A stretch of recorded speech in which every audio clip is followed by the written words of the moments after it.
아침 묵상 말씀은 창세기 16장 1절에서 16절까지 말씀인데요. 6절에서 14절까지만 읽도록 하겠습니다.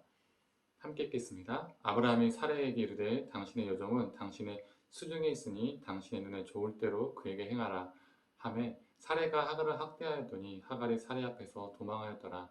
여호와의 사자가 광야의 샘물 곁 곧 숨길 샘 곁에서 그를 만나 이르되 사레의 종 하갈아 네가 어디서 왔으며 어디로 가느냐. 그가 이르되 나는 내 여주인 사레를 피하여 도망하나이다. 여호와의 사자가 그에게 이르되 내 여주인에게로 돌아가서 그 수하에 복종하라. 여호와의 사자가 또 그에게 이르되 내가 내 씨를 크게 번성하여 그 수가 많아 셀 수 없게 하리라. 여호와의 사자가 또 그에게 이르되 네가 임신하였은즉 아들을 낳으리니 그 이름을 이스마엘이라 하라. 이는 여호와께서 네 고통을 들으셨음이니라. 그가 사람 중에 들나귀와 같이 되리니 그의 손이 모든 사람을 치겠고 모든 사람의 손이 그를 칠지며 그가 모든 형제와 대항에서 살리라 하니라. 하갈이 자기에게 이르신 여호와의 이름을 나를 살피신 하나님이라 하였으니 이는 내가 어떻게 여기서 나를 살피신 하나님을 배웠는고 함이라. 이러므로 그 샘을 부엘라 헤로이라 불렀으며 그것은 가데스와 베레 사이에 있더라. 아멘. 오늘 본문은 아브라함의 가정에 사달이 난 상황을 보여주고 있습니다. 15장에서 아브라함은 자식이 생기지 않으니까 자신의 종을 양자로 상속자로 삼으라 했으나 하나님께서 너의 몸에서 날짜가 상속자가 될 것이라고 약속하셨죠. 그리고 이를 믿으니 하나님이 아브라함을 의롭게 여기셨습니다. 그런데 계속 자식이 생기지 않으니까 또다시 조급증이 생긴 것입니다. 이번에는 사레가 아브라함에게 자신의 요종을 통해서 자녀를 낳으라고 말을 합니다. 주전 19세기경 고대 아수르 결혼 규약을 보면 결혼 후 2년 안에 아내가 출산을 하지 못할 경우에 아내가 자식을 생산할 여성 노예를 사도록 했었습니다. 즉 그 당시 사회에서는 첫 번째 부인이 자녀를 낳지 못하는 경우에 여성 노예를 아내로 삼아서 대를 이어가는 것이 문화였다는 것이죠. 이 사례의 아이디어에 아브라함은 반대하지 않습니다. 수긍합니다. 사례가 아닌 하갈을 통해서도 자녀를 낳아도 15장에서 하나님이 하신 말씀에는 어찌 보면 어긋남이 없다고 생각했던 것 같습니다. 하나님이 아브라함에게 네 몸에서 날 자가 상속자다라고 말씀하셨으니까요. 사례를 통해서든 하갈을 통해서든 아브라함 자신의 피를 이어받은 존재라면 그런 존재가 태어난다면 자신의 몸에서 난 자가 맞기 때문이죠. 이런 생각이 사달을 일으켰습니다. 아이를 임신한 하갈은 콧대가 높아져서 자신의 여주인 이 사례를 멸시하기 시작했죠. 여주인은 이 사례는 또 응징을 합니다. 성경 본문을 보면 하갈을 학대했다라고 나와 있습니다. 6절에 나와 있는 이 학대하라는 이 단어는 히브리어로 아나라는 단어인데요. 이 아나라는 단어가 출애굽기에도 등장합니다. 발견되죠. 어디일까요? 출애굽기 1장 말씀입니다. 애굽 사람들이 이스라엘을 학대했다라고 나와 있죠. 그 학대는 단순한 괴롭힘이 아니었습니다.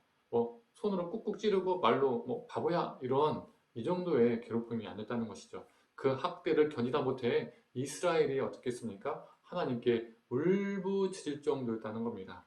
즉 이 아나라는 이 학대는 엄청난 고통, 아픔, 슬픔을 담고 있다는 것이죠. 즉 사례가 하갈을 조금 괴롭혔다는 것이 아닙니다.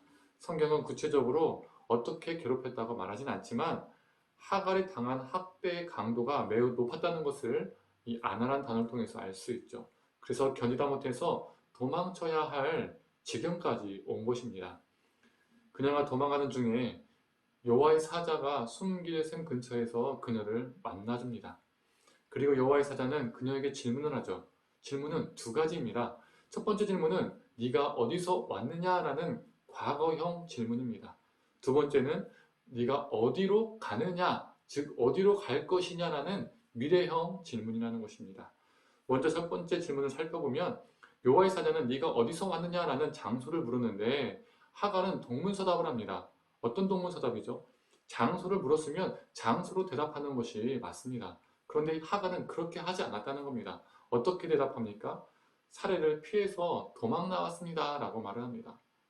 왜 이 하갈은 이렇게 대답했을까요?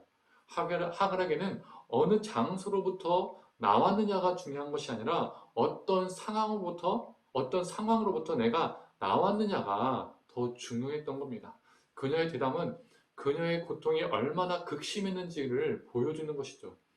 그렇다면 두 번째 질문은 어디로 가려고 하느냐라는 것이죠. 미래에 대해서 묻습니다. 그러나 첫 번째 질문과 달리 두 번째 질문에서는 아무런 대답을 하지 못합니다. 왜 그럴까요? 그녀에게는 미래가 없었다는 겁니다. 두 가지 질문과 그 질문에 대한 두 반응을 통해서 우리가 알 수 있는 것은 홀몸이 아니라 임신한 몸으로 그녀가 고통으로부터 나왔으나 그 학대로부터 나왔으나 미래가 없는 절망적인 상황에 그녀가 놓였다는 것입니다. 그게 그녀의 현실이었다는 것이죠. 그러한 그녀에게 하나님의 사자가 찾아왔다는 것은 미래가 없는 죽음과 같은 상황에 놓여 있는 그녀에게 하나님이 미래를 주고 생명을 준다는 뜻이죠. 여호와의 사자는 그녀에게 약속을 합니다. 네 씨를 크게 번성하여 그 수가 많아서 셀 수 없게 되리라. 이스마엘이 들나귀 같은 거친 인생을 살겠다라고 말씀은 하시지만 내 씨를 크게 번성하여 그 수가 많아지겠다, 셀 수 없게 하겠다라는 것은 그 당시 사회에서는 혈통 중심의 시족 사회에서는 엄청난 축복이었습니다. 그녀의 뱃속에 있는 아기가 죽지 않고 자신이 도망 나와서 그 중동의 마른 사막 속에서 자신과 그 자신의 뱃속에 있는 아이가 죽지 않고 큰 민족을 이루게 하시겠다는 하나님의 약속, 축복이 그녀에게 주어진 것이죠. 그리고 사자는 그 아기의 이름도 정해줍니다. 하나님께서 너의 고통을 들었기 때문에 하나님의 들으심이라는 의미를 지닌 이스마엘이라는 이름을 주죠. 그녀는 이 하나님의 은혜에 감격하여서 그 샘을 이렇게 부릅니다. 부엘라 헤로이.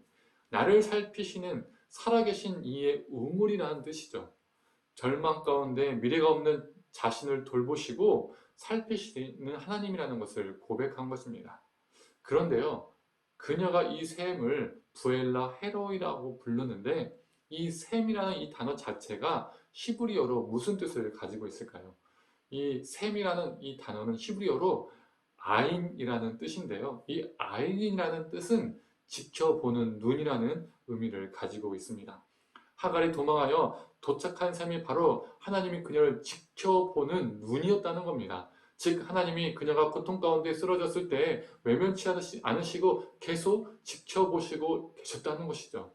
그녀를 하나님께서 만나주시고 미래가 없던 그녀에게 미래를 주시고 소망을 주셨다는 겁니다. 그리고 다시 일으켜 세우셨습니다. 우리도 마찬가지입니다. 여러 이유로 우리는 인생에서 지치고 넘어지고 고통당하고 아픕니다. 그래서 우리에게 놓인 상황이 도망가고 싶고 실제로 그 상황에서 도망가기도 합니다. 그러나 여전히 절망적일 때가 있다는 것이죠. 미래가 안 보입니다. 깜깜합니다. 어둡습니다. 그래서 두렵죠. 그때 분명한 것은 우리 하나님은 우리를 결코 외면치 않으신다는 겁니다. 자신의 눈을 다른 곳으로 두지 않으시고 돌리지 않으시고 항상 우리를 지켜보십니다. 그리고 우리를 살피십니다. 그리고 우리를 일으키십니다. 사랑하는 성도님들, 오늘 우리가 있는 바로 이 장소가, 이 현장이 부엘라 헤로이가 되기를 소망합니다. 하나님이 하갈을 만나주시고 이루어 주셨던 그 하나님이 우리를 살펴주시기를 원합니다. 그래서 우리의 입술 속에서도 부엘라 헤로이라는 고백이 넘치기를 간절히 축원합니다. 함께 기도하겠습니다. 하나님, 하갈이 이름할 수 없는 그 학대 때문에 도망을 나왔지만 그 고통이라는 곳에서 도망은 나왔지만 어디로 갈지 모르는 미래가 없는 절망적인 상황 속에서 놓여 있었습니다. 하나님, 그 속에서 하나님께서 그 눈으로 지켜봐 주시고 그녀를 살피시고 그녀를 일으켜 세우셨음을 보게 됩니다. 하나님, 우리의 인생도 때로는 지치고 낙심되고 막막하고 두렵고 미래가 보이지 않을 때가 있습니다. 하나님, 우리가 그 어두컴컴한 상황 속에서도 우리를 지켜보시는 하나님, 우리를 외면치 않으시는 하나님, 우리가 그 하나님을 붙들고 살게 하여 주시옵소서. 우리를 살피시는 하나님을 바라보며 하나님, 우리가 우리 인생을 포기하지 않고 다시 일어나 걷게 하시고 우리를 그 힘을 우리에게 허락하여 주시옵소서. 오늘 하루도 우리의 삶이, 우리의 현장이, 우리의 가정이, 우리의 일터가 부엘라, 헤로이 되게 하여 주시옵소서. 감사드리며 사랑에 많으신 예수님의 이름으로 기도드립니다. 아멘.